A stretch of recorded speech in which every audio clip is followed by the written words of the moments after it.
I used to be worried about the things, and now the things will take care of themselves. And I'm living with a higher purpose. It's not how much money did I make today. It's who did I serve?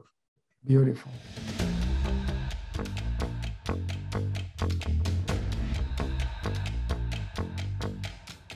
Welcome to the Break Free Podcast. Today we have with us a very good friend of mine and an amazing entrepreneur, Daniel Hammond. Brother, welcome. Thanks, David. It's so good to see you. Daniel, tell me full name, where do you live, and what do you do for a living? Yeah, so I am now, I guess, a serial entrepreneur. Apparently, it's contagious. I was doing cybersecurity consulting, where I specifically focus on letting people experience what it's like to be hacked. So helping their teams think through, say, a ransomware scenario to make sure that they know what to do. They're prepared. They have playbooks, plans, and procedures, and the right defenses in place. And so that's what I used to do. And now I'm kind of transitioning as I build a new business called Customer-Driven Leadership. And that is kind of an organizational transformation model with a partner of mine, Dr. Ted Anders. That's beautiful. Tell me more about that new enterprise. That's interesting. Yeah. So I worked with Ted in Honduras, and we built a nursing school there. We ended up working 5 years together, raised almost $250,000 and built a new facility. And we were kind of looking at what's next. And we want to really focus on kind of helping to transform Central America, help the countries become more stable, where people will want to stay in their home countries rather than, migrating to the US illegally, for example. And so we were working in partnership with the Episcopal bishops there. And so we were looking for ways to fund this. It's called Love Light Campaign for Central America. And when I saw Ted kind of work with the bishops, I was like, wow, you've got some really amazing skills. I'd like to see what kind of programs you have. Maybe we can bring those to the world and make some money with those. And so he walked me through customer-driven leadership. And my ability is to be able to break anything. And as I read through his program, I saw that it's very self-healing, self-correcting. So when things start to go awry, there's mechanisms in place that help you get it back on track. So it's a really special thing. It has over 25-year track record of success. And it's done amazing things, both in the entrepreneurial world, but also even in bureaucracies like government and nonprofits. That's fantastic. So what prompted you, what was in your heart for you to want to help a third world country like Honduras? Sure. Well, my wife and daughter were born in Honduras, and I lived there for 5.5 years. Really loved the people, working with the bishops. We didn't. I think a lot of times Westerners will go into places and say, "I can help you, and here's your solution," and that doesn't work. You've got to go in and partner with people and ask them what's going on here and how can we help. And so that's really the lesson I learned in building the nursing school. And it really has been transformational for the city around that it serves, Siguatepeque, in central Honduras, between the two main cities. But, we wanted to do more. And so I am always trying to test the limits of my limits. Yeah, because running a business is not easy. And now here you are spending a lot of time doing good work, beautiful work. Now, tell me about fulfillment, though. How did you feel when you finished that nursing school and you know that your work is creating a beautiful impact? Yeah. So as you probably know, there are entrepreneurs that like to build things and set things in motion, and then more traditional people like to run businesses. So for me, it was exciting to find the solutions and get everything moving in the right direction. But I honestly was relieved when we finished. You know, it was one of those, I'm ready for the next project and the next thing. I like, you know, when things are running smoothly, that's a bad time to engage Daniel, right? You want Daniel to shake things up and find out how we can improve things. And so, through the process, I learned a lot and made some lifelong friends. That's beautiful. And that also explains why you have your cybersecurity consulting company, because that's you're creating chaos on purpose so that you can protect businesses, isn't it? Yeah. So I was an Army interrogation instructor at one point in my life. And now with the cyber exercises, I said I like to break things for good. And so when I see an opportunity to challenge systems that are stuck and not functioning in an optimal way, or there's something blocking growth, that's really where I like to jump in. I love working with other entrepreneurs who know what their next big project is and helping them kind of think through it. Tell me where you are and where you want to go, and I can help map a safe, kind of mitigate some risks and find some hidden opportunities as you build that out. Beautiful. Okay. I want to go back in your lifetime because you have done so much, and now you mentioned the Army, which is like, okay, I need to make a map of your life, if that makes sense. Tell me your last year in high school. Where were you, and what do you want to do in your life? Yeah, working a little bit. I really, as first of all, bored in school. I was a bad student. I needed to be challenged more along the path. So I was a typical don't do the homework, you know, barely graduate. But I also, you know, managed to, you know, make some amazing saves. You know, I took Latin and I needed like a 93 to pass. I didn't learn anything in 2 years, and I crammed for 3 days and had the third highest score in out of 60 students. So, and Latin is not simple. no, I can apply myself and really, but I mean, I have to be challenged. So I kept outgrowing roles, and so I was working at a convenience store. I became an assistant manager. I was ready to run a store at age 18, but nobody was interested. I mean, the manager I was working for loved that I did all her work. And so she wasn't recommending me to go work someplace else. Right. So then I went and worked at a Little Caesars. I started off as an assistant manager trainee. 2 weeks, I was an assistant manager. 2 months, I was a co-manager. 4 months, I was running my own restaurant. 6 months after that, I was a training manager. And then I was like, there's no place else to grow. And so then I joined the Army. And I asked, what's the hardest thing to qualify for? And they said, a linguist.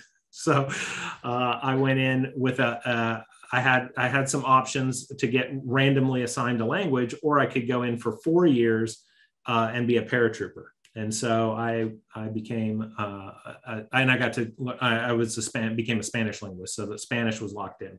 And I figured, you know, that lets me talk to half the world between English and Spanish. So I'll go with that option. Great choice. And so did you become a parachuter?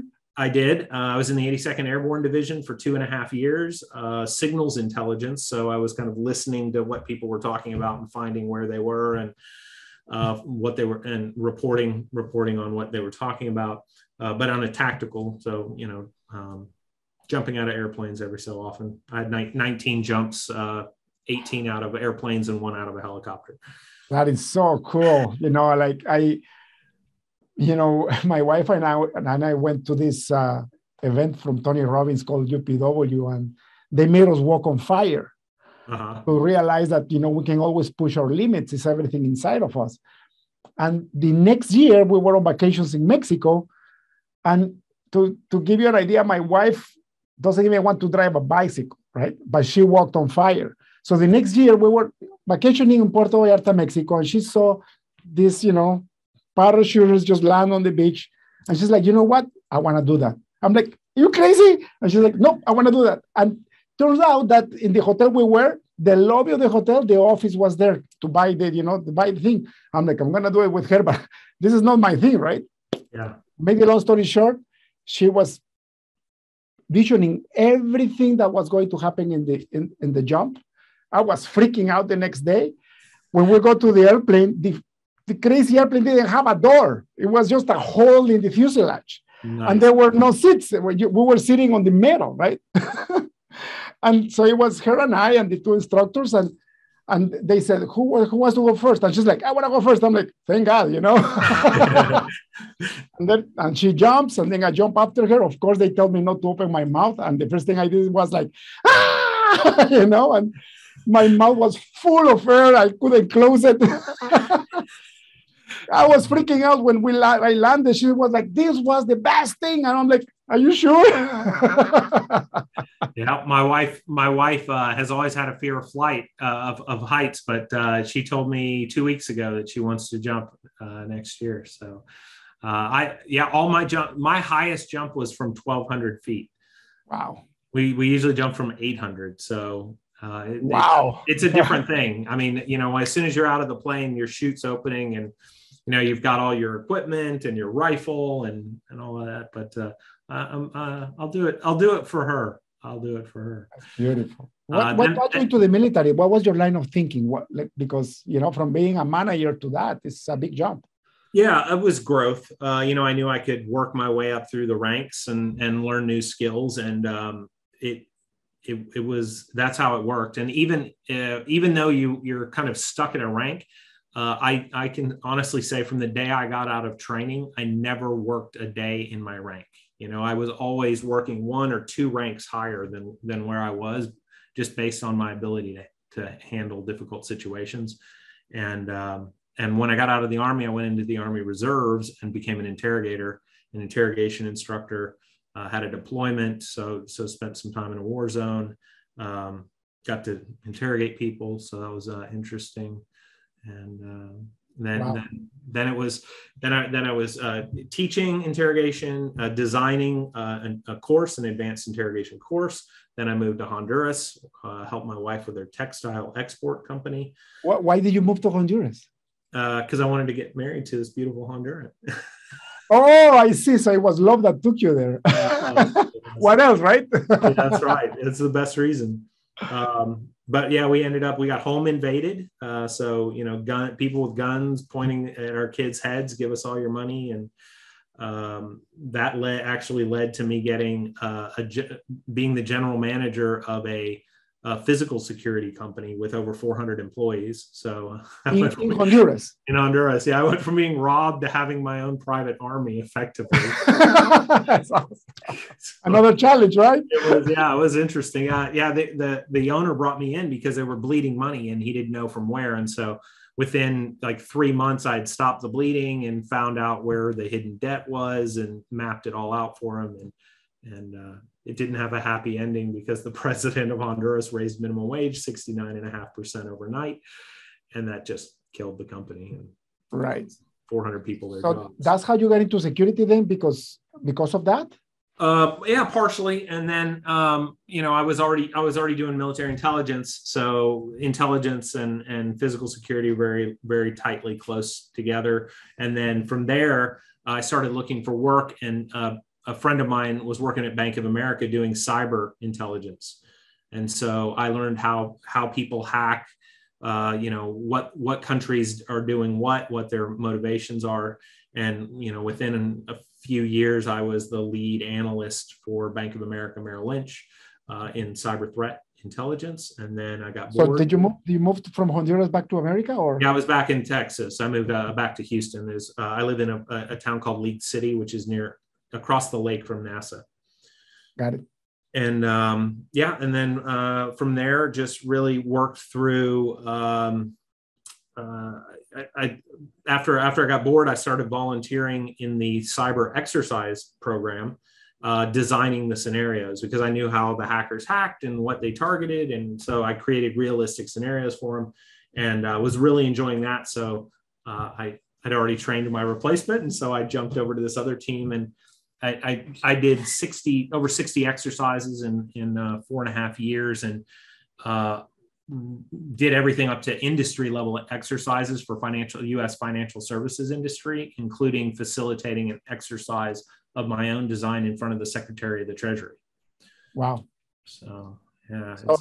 What got you into your own business? Because you were still an employee back then, right? Correct. Yeah. They gave me an offer to come back into an office in Denver, one of the most expensive cities in the world, and no pay compensation from going from working at home to working at an office in Denver. And I crunched the numbers and I'm like, there's no way.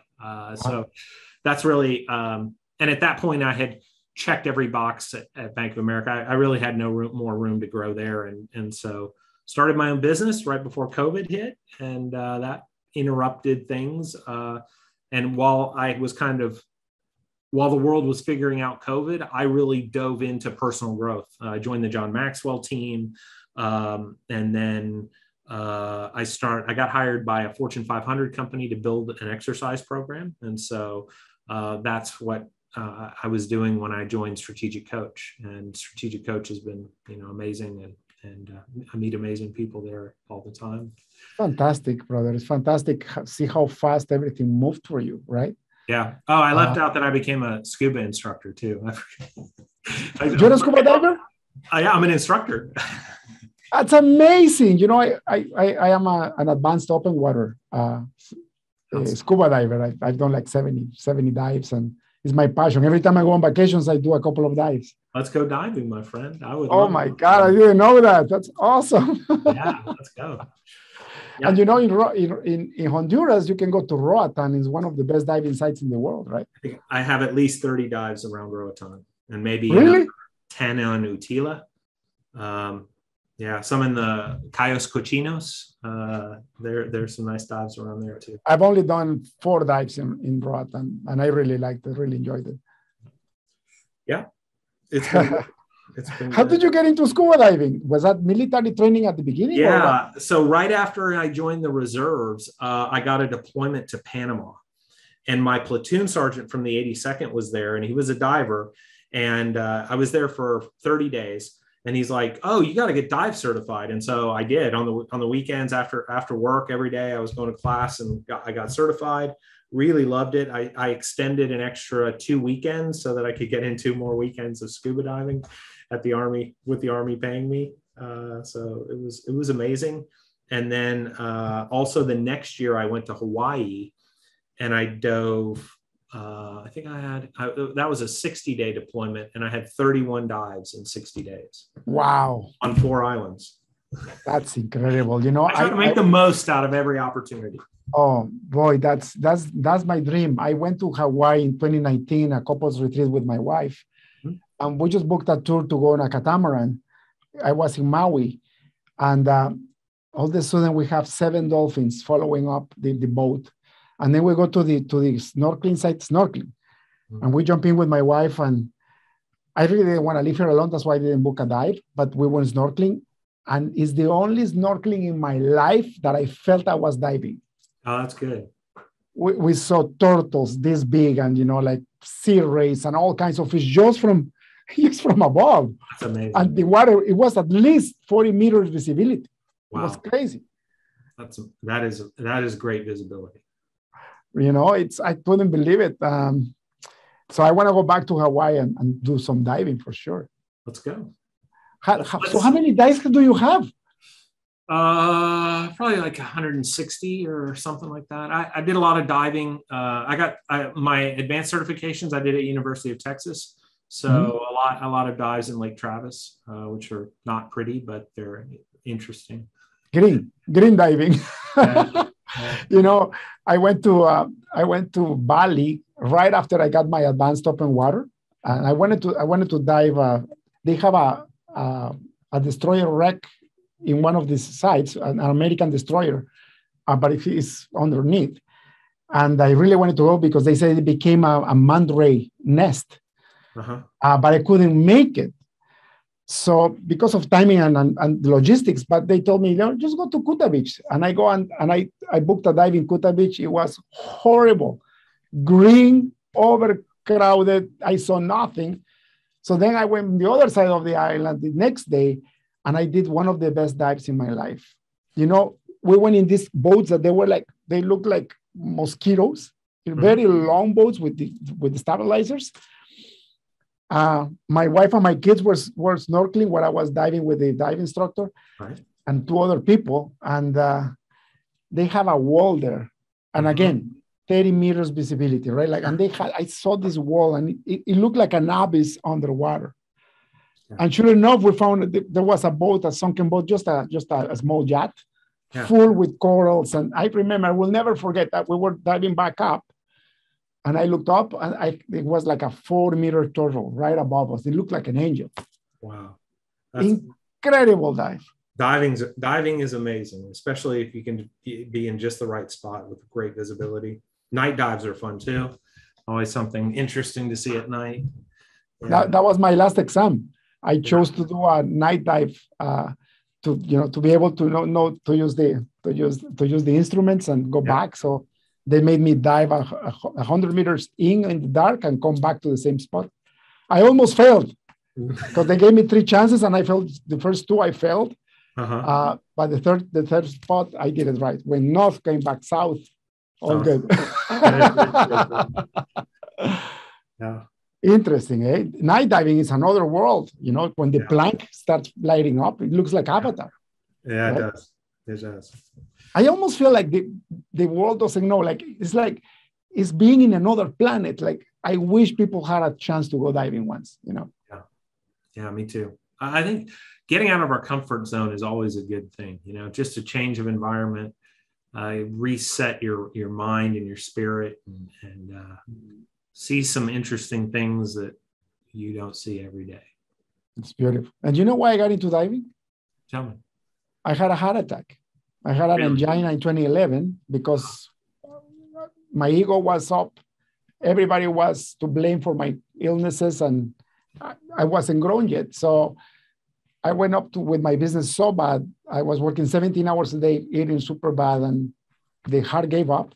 And then my doctor told me, you have 2 choices. You can keep doing the same lifestyle, and you're eventually going to get a bigger heart attack and die, or you can change your lifestyle. Because I was only 40 years old. And so she became my psychologist, basically. And then she told me, do a sport that teaches you how to breathe. Yeah. That's where I discovered diving. Fantastic. Right? Yeah. Your breathing is so important. I dove with a guy one time. We went down to 80 feet. He'd never been in the ocean before. He'd always been doing lake diving out in the Midwest somewhere. And we went down to 80 feet, and his belt he was a little bit overweight, and his belt was all to the wrong side. So I fixed his belt. It took me like 3 or 4 minutes. And he's like, I'm like, what are you talking? And he's like, I'm low on air. And I'm like, it's been 3 minutes. What? He's at like 300 PSI and like just plunging. And I looked, and I'm like at 32. What? I was like, I am not going up with you, buddy. I'm like, I will go look for somebody else to dive with. I got him to the line. I sent him up, and I was like, no, not 3-minute dive. Wow. You know, we were actually with my instructor. I was so blessed so I did my first certification during a vacation in Dominican Republic, and that was fine. But you can only go so deep and stuff. When I did the advanced certification after the heart attack, it was low season in Thailand. And the dive instructor was from England, and he had nothing to do. So we're supposed to do 2 dives a day. We were doing 4 dives a day. Yeah. And he taught me how to do cave diving. He threw in a lot of stuff because he was bored. Yeah. And I remember the last bit was we were making competitions to see who kept the most gas in the tank at the end of the dive. Yeah. That was the competition. So the more calm you were, the more air you will preserve, right? Yeah. That was cool. Slow and smooth. Yeah. Beautiful. Have you had any incidents underwater? Not serious. Not serious. No. I had a student that was awesome in the pool, but just wouldn't. I'll take that back. So when I was actually going to instructor training, I had an ear infection. and I could not get deeper than like 6 inches. And so I was taking antibiotics, trying to clear it up as fast as possible. And my first day in the water was the day of the exam. So I didn't practice any skills out in the water. And so that was a little bit challenging. But you were resilient, eh? Yeah, I can start to see your character. You love challenges. I have in the Big Five personality test, they have if you're in a room with 100 people, how many are more X than you? That's how the scoring system works. For neuroticism, I'm a 0. So like when the things are on fire, I'm just like, okay, what do we need to do first? Let's figure this out. You know how much people need that? It's incredible. And the problem is, it works against me when, there's no deadlines there. It's like, I'm dying. I'm falling asleep. Make it interesting, make it spicy. Yeah. That's why I love to go into businesses and do hard things with them, because,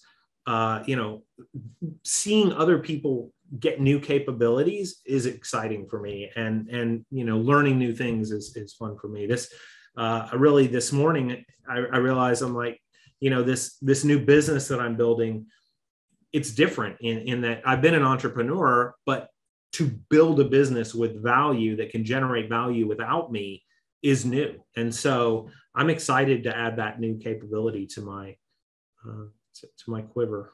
And I know you're going to figure it out. And once you do, you're going to have 9-10 businesses, because once you know how to put people together and how to motivate them and get them going, and then just monitor, that's it. My goal's 100. So wow. I want to help people be successful for equity in their business. That's my long-term goal. And then focusing on the building communities and global impact initiatives, things that really start to shift the world in good ways. I know a lot of people that are making a lot of money, but they still don't know how to give unconditionally. What would be your advice? Because some people have this excuse that when I reach this much money, then I'll start giving, or when I do this, then I'll volunteer. What can people like them or like us do to actually start giving back unconditionally? Because I know that's the highest level of fulfillment, right? Yeah.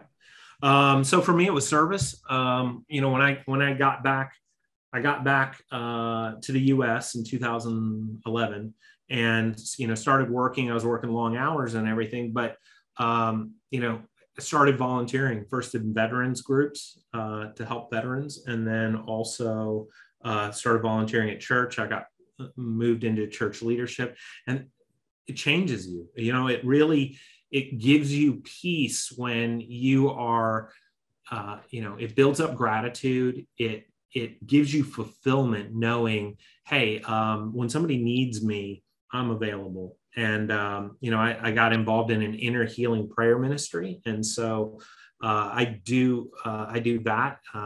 That's been an amazing blessing in my own life, because as I went through the process, I let go of just emotional junk that I was carrying around. And I swear, if you weigh people when they go in and weigh them when they leave, that the spiritual darkness that they've let go of is probably pounds worth of stuff. It's just, and so that's interesting. That usually goes on. I do it usually a couple times a month, and for 4 to 6 hours per session. And just seeing people change like that. What church do you go to? I go to St. Christopher's Episcopal Church, and it is unique in the world in that my church has put a Bible on the moon. On the moon? On the moon. How did they manage that? You know how expensive it is per weight to put something on the space shuttle? Yep. And it was pre-shuttle days. It was in the 70s. When we were going to the moon, there was an astronaut that went to our church, and our church bought him a Bible, and he had 3 pounds of personal, he was allowed to take 3 pounds of personal gear, and he took a Bible and he left it on the rover. Oh my God, that is amazing. And I didn't even know. I ended up when I got elected to leadership, I ended up running the church for 2 years as the senior executive and the senior warden. And I didn't even know that until after the fact. But it's interesting trivia. I've been going to that church for over 40 years. That's beautiful. And it's fascinating that you're talking about like inner healing through spirituality, because I've been doing a lot of that lately, realizing that from the science perspective, 85% of your illnesses come from an emotional trauma, right? And that's where the spirituality comes in, right? Like, how do you release all these bad emotions? Because bad emotions create physiological changes that create disease. 85%. The other 15% is trauma by accident or genetics, but it's really like we should be able to heal ourselves if we can clean up our emotional bullshit, right? Well, and the trauma stuff too, you can get past. It's kind of an experienced transformer, if you know what I mean. It's looking at what happened and finding the good in it. What I mean, and it's hard sometimes, right? You could be in an accident where you lose your whole family, but you've got to make your peace with what happened and let it be the past, and then take the lessons you learned and add them and have them build you up. Because you'll also, the unique experiences that you have make you uniquely equipped to talk to other people who have similar problems and issues. I mean, you see that all the time in addicts helping addicts, former addicts helping addicts and things of that nature. It's hard to connect with somebody when you don't have that experience around it. And so, yeah. It's so beautiful. Thank you so much, brother, for these amazing lessons. I have this podcast for inspiring young entrepreneurs to keep going, or for people in jobs that they are bored, to see maybe the way of having their own business is what they need. But most of the time I end up talking about things that are of higher nature, like giving unconditionally or spiritual healing, through the love of Christ, right? 100%. And it's inevitable, right? I heard a saying last week. It said, we are not humans living an spiritual experience. We are spirits living a human experience. I mean, that's where I am too. It's like, I used to be worried about the things, and now the things will take care of themselves. And I'm living with a higher purpose. It's not how much money did I make today. It's who did I serve? Beautiful. Isn't that amazing? Yeah, it is. Yeah. You still do the work, right? And you still, but you also grow in how you can help. Every life you change is something that changes you and grows you, and then you become stronger and can do more and more things. And I keep saying yes to harder things because I've never really reached a capacity issue. So, and if you aim for 20% and you miss, okay, great. But if you aim for 80% and you miss, you're going to hit way beyond 20%, and so it's really, why agree to help one country when you can volunteer to help 3 simultaneously, right?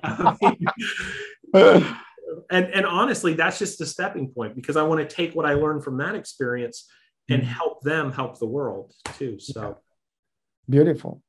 So let's talk about faith. Sure. How do you get into your faith, and what impact has that done in your life and your business life? Yeah, I would say I really, I had my faith young, like true, like I believe, like 100% faith, but I took it for granted for too long. I didn't, it's not like the work isn't the component that matters, but it's like, if you have the faith and you have the love and you want to serve, then, doing things to build that and serve others is part of the equation. And so tithing was a component when I started tithing. That mattered. And then giving my time, really, it changed me. It made me a better person. It made me less worried about the things of the world. And that came too late in life. Unfortunately, I would say too late in life for my total satisfaction. Right? Mm-hmm. I think I didn't have my eye on the ball when my kids were younger. And so, there's a price to pay for not having it figured out as early as you should. But, I still, I wish I could give my kids the peace that Christ gives me. Right. It's like you will never have a day of worry, and it all works out. It's like, I don't know how, I don't know how long I have on this world, but it completely doesn't matter to me. I'm going to serve until the day I die. I'm never going to stop working. I plan on working as long as I'm here, because I'm going to only do things that I love to do and that I was created to do. And things that matter, which is making this world a better place, right? Yeah, helping others be successful. I love that. Yeah, you're a true example of what we need more of in this world. And I don't know, but I feel like the planet is getting better. It looks like it's getting worse, but I noticed that it's getting better and better and better. And it's because of people like you. So thank you.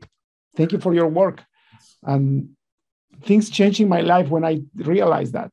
After the heart attack and all these shenanigans in 2013, I went back into my faith because I forgot about the faith. I was all focused on money for the sake of the ego, for the sake of saying, look at me, I'm a multimillionaire. What does it matter if you're completely empty inside, right? And when I refocus back into my family, refocus back into my faith, I call it the ultimate delegation. You know how we learn the who, not how thing? Yes. I'm like, I'm delegating everything now, because I'm delegating even what I do and what I'm supposed to help to Christ, which is the ultimate delegation. So You're right. Like, how can you be worried if even the things that matter the most is being delegated? And it's like, and who wouldn't want to be on a team like that, right? I mean, that's the best part, right? Everywhere I go, and really even across faiths, as I meet other people who worship differently than I do, if you have a love for people and you believe that, we were created for good, you can work with anyone, and everything else. Politics fall away. My partner and we're on the opposite ends of the political spectrum, and it doesn't matter because we both just want to serve. So the politics doesn't get in the way. It's beautiful. Any advice for people that are stuck in a job or they're afraid to make the leap of faith and get their own business? Yeah. I would say invest in yourself. If you did, so I did 75 hard for 75 days of working out twice a day and following a diet, and it was a good routine. But one of the most powerful parts of it was read 10 pages of personal growth per day, and just that little bit in 75 days, that was 750 pages. I read 10 books, it was of varying sizes, but, and just that kind of focus to growing who you are and what you can accomplish is really, really powerful.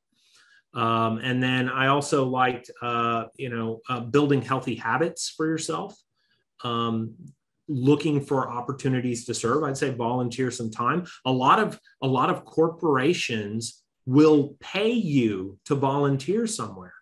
Take advantage of those programs. Look into leadership coaching. That's huge. You can maybe try to get your company to pay for it. Sometimes if you don't ask, you don't even know what resources are available, but look for opportunities. Look to understand yourself. Strength Finders is really good assessment for knowing where your capabilities are. DISC, Colby, those types of assessments really help you understand, who you are and find the right kind of position. Because I think you will never find what you're looking for if you're not looking. Yeah, Something about knock, seek, and you shall find, right? You've got to do the work, right? I mean, knock on the door and seek until you find means you have to be taking action. Yeah. It's a conditional blessing, right? Yeah. Move forward and take the leap of faith and do it. And I love your advice on get your employer to pay for your training, of course, right? Yeah. First of all, if you end up staying with them, you're going to be adding more value to the organization, and then but you get to take it with you when you go, whenever that is. Yeah. I'll tell you one of my favorite.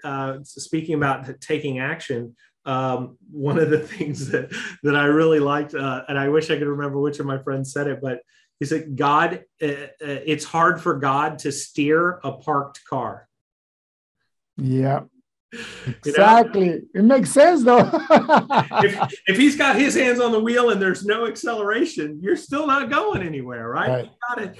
And I look at it that way. Sometimes I get clarity, like I need to take this action, but sometimes that action is just to get me a step further where my perspective changes and I can see, oh, it's not that I had to get there. It's that I needed to be one step closer so I could see what's going on over here. Beautiful. That's fantastic. Daniel, brother, thank you so much for your time. I don't want to abuse it. One last question before we finish this interview. If you had access to a billboard in the busiest highway on earth, what would you write in it? I don't know what the inspirational quote would be, but it would definitely be, God is there to handle the problems. Something along those lines. I think people need to know that the problems of this world are small. Yeah, beautiful. And that again, right? That's the ultimate who, not how, right? Right. It's like, every morning I wake up Sponsored and I just by customer-driven leadership. It's beautiful. The entrepreneur in me. I can't let it go. Two things that I did, and I again remember, this is not to actually get stagnant. Like you said, you need to be moving, you have to knock. But at the same time, every morning I wake up and I say, I'm here, I'm yours. Yep. And then I say, your will be done, not mine. Yep. That doesn't mean I don't ask. I'm always looking for what I want in life, knowing that I may hit a roadblock because it's not what I'm supposed to do. Right. It's delegating my future, if that makes sense. And it gives me total peace. People ask me, why are you smiling all the time and laughing? Dude, I have problems like everybody else, even bigger problems, but I have the right who for those problems. That's right. Yeah. I love that. And again, I just think, having a network of people, I would say that's another thing. Within your work, get a mentor outside your boss who is invested, and make good use of their time, right? Come to them with directions you want to move in. The same thing in your field, right? If you want to be the best cyber exercise person in the world, find somebody who's better than you and learn from them. And most people will be happy to share what they know. For sure. Beautiful. Brother, thank you so much, Daniel. Have a wonderful rest of the week, and I'll see you next time. Thank you so much. I appreciate it, David. That's all for today's episode of the Break Free Podcast. Head on over to iTunes and subscribe to the show. Starting your own business can be tough, but it doesn't have to be. Visit davidmansilla.com to pick up a copy of the #1 international best-selling book, Breaking Out of Corporate Jail. Expand what you consider to be possible and reach your full potential. And join us on the next episode.